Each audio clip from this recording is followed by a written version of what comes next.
मराठा समाजाला ओबीसी प्रमाणपत्र देण्यात आलेले आहे। ते प्रमाणपत्र रद्द करण्याच्या मागणीसाठी नांदेड जिल्ह्यामध्ये गेल्या 6 दिवसापासून आंदोलन सुरू करण्यात आलेले आहे। आज नांदेड जिल्ह्यातील हिमायतनगर हे बंदचं आव्हान देण्यात आलं होतं। त्या बंदला मोठा उत्स्फूर्त प्रतिसाद मिळतोय। त्याचबरोबर हिमायतनगर जिल्हा तालुक्यातील ओबीसी समाज हा आता आक्रमक झालेला आपल्याला पाहायला मिळत आहे। आपल्यासोबत काही ओबीसी बांधव आहेत, आपण जाणून घेऊया नेमकी काय मागण्या आहेत। दादा काय सांगाल, काय मागण्या आहेत नेमक्या? आमचे ओबीसीची अशी मागणी आहे की आमचे उपोषणकर्ते दत्तात्रय आनंदवार हे 8 ते 9 दिवसापासून कवाना या ठिकाणी उपोषणाला बसले आहेत। त्यांची शासन कुठल्याही प्रकारची दखल घेत नाही। सर्वप्रथम आमची अशी मागणी आहे की त्यांच्या मागणीचं समर्थन करावे आणि त्यांचं उपोषण उठवावं। दुसरी गोष्ट अशी आहे की शासन जो खाडाखोडा कुणबी नोंदी करून त्यांना कुणबी प्रमाणपत्र वाटप करत आहे, तर अशा खाडाखोड करणाऱ्या शासन आणि करून घेणाऱ्या दोघांवर पण गुन्हे दाखल करण्यात यावे। आणि जो काही आमच्या ओबीसी समाजावर अन्याय अत्याचार होतो, आम्ही मागासलेले आहोत। मागासलेल्यांचं आरक्षण घेणे म्हणजे खूपच चिंताजनक बाब आहे। आम्ही उपोषण करतो आहे, आमच्या उपोषणाची दखल घेत नाही म्हणजे आम्ही या महाराष्ट्रामध्ये जात नाही का, किंवा आमचं या महाराष्ट्रामध्ये काय अस्तित्व नाही का? म्हणजे आम्ही संघटित नाही याचा आता फायदा शासन घेत आहे का? जर आम्ही संघटित होऊन जर शासन उलटवलं तर मग कसं वाटणार यांना? आम्ही मागासलेल्या जातो हे परिस्थितीनं नाजूक आहोत, त्यामुळे आम्हाला कामाचं पडतं आहे, रिकाम पण कमी भेटतं, त्याच्यामुळे आम्ही संघटित लवकर होत नाही। त्याचा चुकीचा फायदा शासनानं घेऊ नये आणि जे काही डुप्लिकेट कुणबी प्रमाणपत्र दिले जात आहेत, जे ओरिजिनल असतील ते असतील, पण जे डुप्लिकेट जे आहेत ते ताबडतोब थांबण्यात यावे आणि ओबीसी आरक्षणाचं रक्षण करण्यात यावं। मराठा समाजाला ओबीसी प्रमाणपत्र जे दिले आहेत ते रद्द करण्याची मागणी करत आहे, पण ज्या नोंदी सापडलेल्या आहेत त्या लोकांना प्रमाणपत्र मिळालेले आहेत। ॲक्च्युलीमध्ये ह्या नोंदीमध्ये सर्व खाडाखोड केलेले आहेत।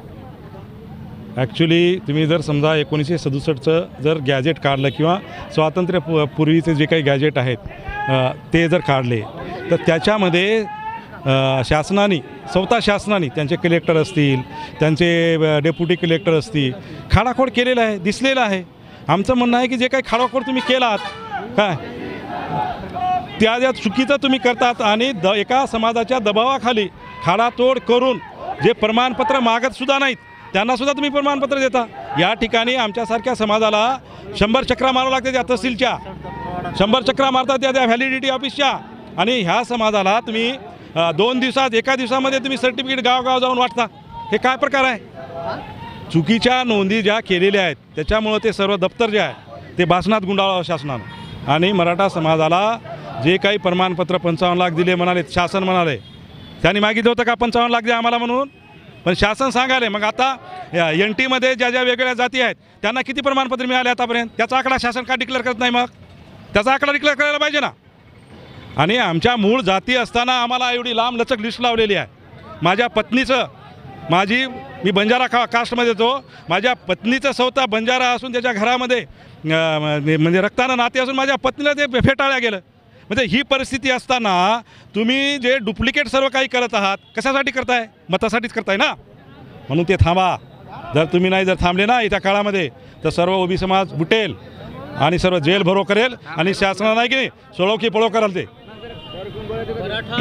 मराठा आंदोलक असतील, मराठा बांधवांचे आंदोलन असेल किंवा ओबीसी समाजाचं आंदोलन असेल, या आंदोलनामुळे 2 समाजामध्ये दरी निर्माण किंवा तेढ निर्माण होण्याची शक्यता आहे। शासन निर्माण करत आहे, शासनाला तेच पाहिजे, शासनाला त्याचा फायदा होणार आहे येत्या इलेक्शनमध्ये।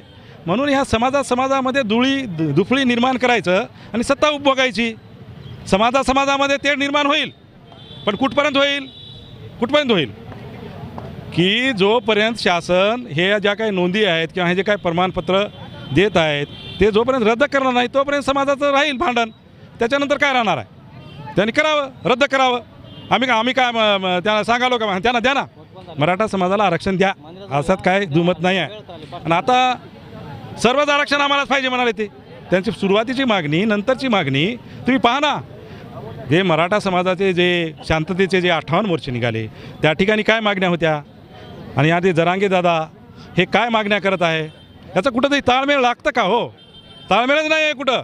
आणि भारतीय राज्यघटनेनं जे काही सांगितलेलं गेलेलं आहे, सामाजिकदृष्ट्या आणि शैक्षणिकदृष्ट्या मागासलेल्या समाजाला आरक्षणामध्ये मंडल आयोग जे काही सर्वे झाले त्याच्यामध्ये स्पष्ट आहे, घटनेमध्ये स्पष्ट आहे।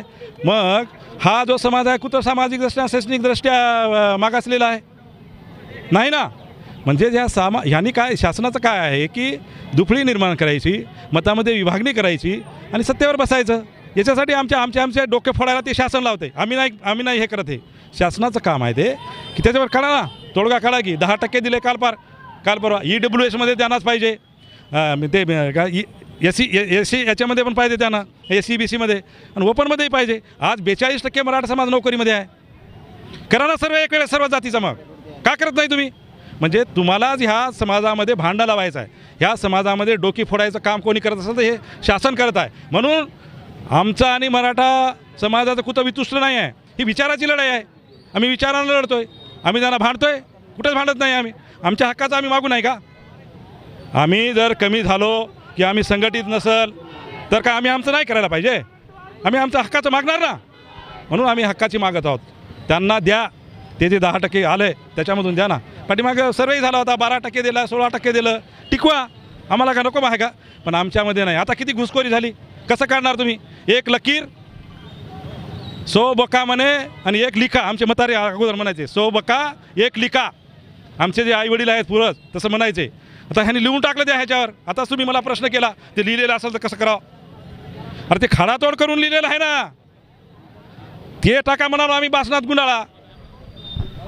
तर आमची आणि मराठा समाजाची वैयक्तिक लढाई नाही, ही वैचारिक लढाई आहे. आणि मराठा समाजाला जी OBCची प्रमाणपत्र देण्यात आलेले आहेत, त्यांना जे OBC आरक्षण देण्यात आलेलं आहे ते रद्द करावं अशी प्रमुख मागणीसाठी आज नांदेड जिल्ह्यातील हिमायतनगर हे बंदचं आवाहन करण्यात आलेलं होतं. या बंदला मोठा प्रतिसादसुद्धा मिळतोय.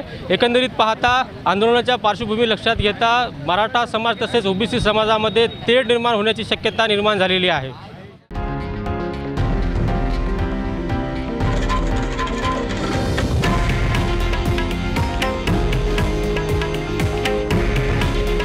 हे आहे देशातील नंबर 1 न्यूज नेटवर्क आणि आपण पाहत आहात TV9 मराठी.